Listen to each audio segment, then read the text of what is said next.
ಕೊರಿಂಥದವರಿಗೆ ಬರೆದಂಥ 2ನೆಯ ಪತ್ರಿಕೆ 12ನೇ ಅಧ್ಯಾಯ 9ನೆಯ ವಾಕ್ಯ.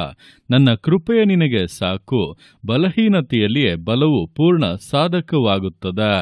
ಈ ವಾಕ್ಯದಲ್ಲಿ ಅಪೊಸ್ತಲನಾದಂಥ ಪೌಲನು ದೇವರ ಮುಂದೆ ಪ್ರಾರ್ಥಿಸುವಾಗ ದೇವರವನಿಗೆ ಕೊಟ್ಟಂತ ಉತ್ತರದ ವಿಷಯವಾಗಿ ತಿಳಿಸಿ ನುಡಿದಂಥ ಸಂಗತಿಗಳನ್ನು ವಿವರಿಸಲಾಗಿದೆ.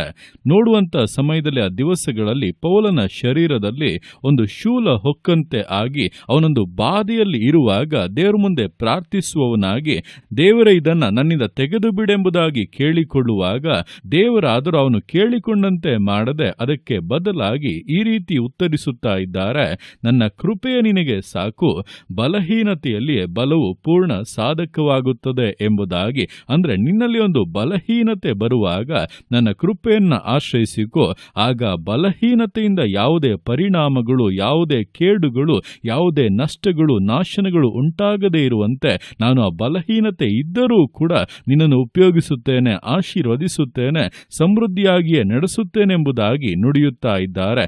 ಅದೇ ಪ್ರಕಾರವಾಗಿ ದೇವರವನ ಮೂಲಕವಾಗಿ ಕಾರ್ಯಗಳನ್ನು ಮುಂದುವರಿಸಿ ಅವನಲ್ಲಿದ್ದಂಥ ಯಾವುದೇ ಬಲಹೀನತೆಗಳು ಕೂಡ ಅವನ ಪ್ರಯಾಣಕ್ಕೆ, ಅವನಲ್ಲಿದ್ದಂಥ ದೇವರ ಉದ್ದೇಶದ ನೆರವೇರುವಿಕೆಗೆ ತಡೆಯಾಗಿ ನಿಲ್ಲದಂತೆ ದೇವರು ತನ್ನ ಬಲವನ್ನು ತೋರ್ಪಡಿಸಿ ವಿಶೇಷವಾಗಿ ಆಶೀರ್ವದಿಸಿದರು. ಇದಕ್ಕೆ ಕಾರಣ ಬಲಹೀನತೆಯ ಮಧ್ಯದಲ್ಲಿ ಪೌಲನು ದೇವರ ಕೃಪೆಯನ್ನು ಆಶ್ರಯಿಸಿಕೊಂಡದ್ದು. ಇದೇ ಪ್ರಕಾರವಾಗಿ ದಿವಸಗಳಲ್ಲಿ ನಿಮ್ಮಲ್ಲಿ ಕೂಡ ಅನೇಕ ಕೊರತೆಗಳಿರಬಹುದು, ಬಲಹೀನತೆಗಳಿರಬಹುದು, ಆಗುವುದು ಎಂಬುದಾಗಿ ಭಯಪಡುವಂಥ ಸ್ವಭಾವಗಳಿರಬಹುದು, ಪರಿಸ್ಥಿತಿಗಳನ್ನು ನೋಡುವಾಗ ಹಿಂಜಾರುವ ಹಾಗೆ ತೋರಬಹುದು. ಈ ರೀತಿಯಾಗಿ ಅನೇಕ ವಿಷಯಗಳಿದ್ದರೂ ಕೂಡ ನಿಮ್ಮ ಜೀವಿತದಲ್ಲಿರುವಂಥ ದೇವರ ಉದ್ದೇಶದ ನೆರವೇರುವಿಕೆಗೆ ಅದ್ಯಾವುದೂ ಕೂಡ ತಡೆಯಲ್ಲ ಎಂಬುದನ್ನು ತಿಳಿದು ದೇವರೇ ನಾನು ನಿನ್ನ ಕರಗಳಲ್ಲಿ ಸಮರ್ಪಿಸ್ತಾ ಇದ್ದೇನೆ, ನಿನ್ನ ಕೃಪೆಯನ್ನು ಆಶ್ರಯಿಸಿಕೊಳ್ಳುತ್ತಾ ಇದ್ದೇನೆ. ಯೋಗ್ಯತೆ ಇಲ್ಲದೆ ಇರುವಂಥ ನನ್ನ ಮೇಲೆ ತೋರ್ಪಟ್ಟಂಥ ಕೃಪೆಯೇ ನನ್ನನ್ನು ಮುನ್ನಡೆಸಲಿ, ಆಶೀರ್ವದಿಸಲಿ ಎಂಬುದಾಗಿ ಸಮರ್ಪಿಸುವುದಾದರೆ ನಿಶ್ಚಯವಾಗಿ ಕರ್ತನು ಈ ದಿವಸಗಳಲ್ಲಿ ನಿಮ್ಮ ಬಲಹೀನತೆಯ ಮಧ್ಯದಲ್ಲಿ ತನ್ನ ಬಲವನ್ನು ತೋರ್ಪಡಿಸಿ ಪೂರ್ಣವಾಗಿ ಅದನ್ನು ಸಾಧಕ ಮಾಡಿ ನಿಮ್ಮನ್ನು ವಿಶೇಷವಾಗಿ ಆಶೀರ್ವದಿಸಿ ಘನಪಡಿಸುವಂಥದ್ದು ನಿಶ್ಚಯ. ಆದ್ದರಿಂದ ಈ ದಿವಸಗಳಲ್ಲಿ ನನ್ನ ಕೃಪೆ ನಿನಗೆ ಸಾಕೆಂಬುದಾಗಿ ಹೇಳಿರುವಂಥ ದೇವರು ಆ ಕೃಪೆಯಲ್ಲಿ ಇಟ್ಟಿರುವಂಥ ತನ್ನ ಬಲವನ್ನು ನಿಶ್ಚಯವಾಗಿ ತೋರಿಸುತ್ತಾರೆಂಬುದನ್ನು ತಿಳಿದು ಕೃಪೆಯನ್ನ ಆಗ್ರಹಿಸುತ್ತಾ, ಕೃಪೆಯನ್ನ ಬಯಸುತ್ತಾ, ದೇವರೇ ನಿನ್ನ ಕೃಪೆಯು ನನ್ನ ಮೇಲೆ ಯಾವಾಗಲೂ ಇರಲಿ ಎಂಬುದಾಗಿ ಆತನ ಕರಗಳಲ್ಲಿ ಸಮರ್ಪಿಸಿ ಜೀವಿಸುವುದಾದರೆ ನಿಶ್ಚಯವಾಗಿ ವಿಶೇಷವಾದಂಥ ಮಹತ್ಕಾರ್ಯಗಳನ್ನು, ಅದ್ಭುತ ಕಾರ್ಯಗಳನ್ನು ಜೀವಿತದಲ್ಲಿ ಹೊಂದಬಹುದಾಗಿದೆ. ಆ ರೀತಿಯಾಗಿ ದೇವರ ಕೃಪೆಯನ್ನು ಆಶ್ರಯಿಸಿಕೊಂಡು ಬಲಹೀನತೆಯನ್ನು ಜಯಿಸಿ ವಿಶೇಷ ಕಾರ್ಯಗಳನ್ನು ಸ್ವತಂತ್ರಿಸಿಕೊಳ್ಳುವಂಥ ವಿಧೇಯತೆಯಿಂದ, ದೃಢತೆಯಿಂದ, ನಂಬಿಗಸ್ತತೆಯಿಂದ ವಿಶ್ವಾಸ ಜೀವಿತಗಳನ್ನು ಮುನ್ನಡೆಸೋಣ.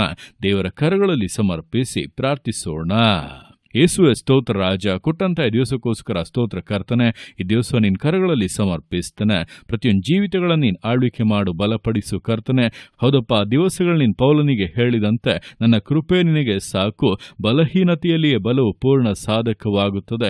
ಅಪ್ಪ, ನಮ್ಮ ಜೀವಿತಗಳಲ್ಲಿ ಕೂಡ ಅನೇಕ ಬಲಹೀನತೆಗಳ ಮಧ್ಯದಲ್ಲಿ ನಾವು ಹಾದು ಹೋಗುವಾಗ ಅದೆಂದಿಗೂ ಅಪ್ಪ ನಿನ್ನ ಉದ್ದೇಶದ ನೆರವೇರುವಿಕೆಗೆ ನೀನು ಮಾಡಬೇಕೆಂಬುದಾಗಿ ಅಂದುಕೊಳ್ಳುವಂಥ ಕಾರ್ಯಗಳಿಗೆ ತಡೆಯಲ್ಲ. ನಾವು ಬಲಹೀನರಾಗಿದ್ದರೂ, ಸೋತು ಹೋದವರಂತೆ ಇದ್ದರೂ, ಆಗುವುದಿಲ್ಲ ಎಂಬುದಾಗಿ ಆಲೋಚಿಸಿದರೂ ಕೂಡ ಅಪ್ಪ ನೀನು ಅವುಗಳ ಮಧ್ಯೆ ನಿನ್ನ ಬಲವನ್ನು ತೋರ್ಪಡಿಸುತ್ತೀಯ, ನಮ್ಮನ್ನು ಜಯಶಾಲಿಗಳನ್ನಾಗಿಯೇ ಮುನ್ನಡೆಸುತ್ತೀಯ.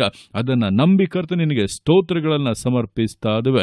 ವಿಶೇಷವಾಗಿ ಕಾರ್ಯಗಳನ್ನು ಮಾಡು, ಅದ್ಭುತಗಳನ್ನು ಮಾಡು ಕರ್ತನೆ. ಜೀವಿತಗಳನ್ನು ಆಶೀರ್ವದಿಸಪ್ಪ. ನಿನ್ನ ಸಹಾಯ ನಿನ್ನ ಮಕ್ಕಳಿಗೋಸ್ಕರ ಯಾವಾಗಲೂ ಒದಗಿ ಬರಲಿ. ವಿಶೇಷವಾಗಿ ಮಾನಿಸು, ತಡೆಗಳನ್ನು ನೀಗಿಸು ಕರ್ತನೆ, ಕೊರತೆಗಳನ್ನು ನೀಗಿಸು, ಬಲಹೀನತೆಗಳನ್ನು ಪರಿಹರಿಸಿ ವಿಶೇಷ ಬಲದಿಂದಲೂ, ಕೃಪೆಯಿಂದಲೂ, ಆಶೀರ್ವಾದಗಳಿಂದಲೂ ಜೀವಿತವನ್ನು, ಕುಟುಂಬವನ್ನು ಅಲಂಕರಿಸಬೇಕೆಂದು ಪ್ರಾರ್ಥಿಸ್ತಾ ಇದ್ದೇನೆ. ನೀನು ಅರ್ಥಗೆ ಮಾಡುವಂಥ ನಿನ್ನ ಪ್ರೀತಿಗೋಸ್ಕರ, ಕೃಪೆಗೋಸ್ಕರ ಅಪ್ಪ ನಿನಗೆ ಸ್ತೋತ್ರಗಳು. ಪ್ರತಿಯೊಂದು ಜೀವಿತಗಳನ್ನು ಅಪ್ಪ ನಿನ್ನ ಕರಗಳಲ್ಲಿ ಸಮರ್ಪಿಸ್ತಾ ಇದ್ದೇನೆ. ಆಶೀರ್ವದಿಸು, ಮಾನಿಸು, ಘನಪಡಿಸು. ಎಲ್ಲೋ ನಿನ್ನ ಕರಗಳಲ್ಲಿ ಸಮರ್ಪಿಸಿ ಎಲ್ಲ ಸುತ್ತಿಗೆ ನಮ್ಮ ಆತ್ಮನಿಲೊಬ್ಬನಿಗೆ ಸಲ್ಲಿಸಿ ಯೇಸುವಿನ ನಾಮದಲ್ಲಿ ಬೇಡುತ್ತೇನೆ ನಮ್ಮ ತಂದೆಯೇ. ಆಮೇನ್, ಆಮೇನ್.